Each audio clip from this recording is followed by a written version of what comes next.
Mga butcher, tanggalin natin itong bone marrow niya. Yan. Makapay kutsilyo ko na gamit. Yan. Pero meron din ako maliit dito. Panungkit lang siya mga butcher. Yan. Tanggalin natin yung bone marrow.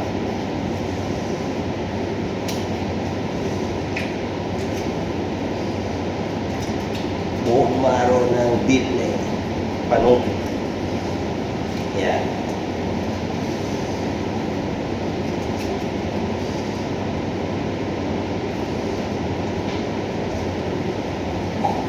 Sukitin nga para makakuha itong bone. Nakita nyo yung bone marrow niya? Yan o. Yan ang bone marrow mga butcher. Ganda. Diba? Tanggalin na natin mga kabutcher. Kunting ikot. Oh.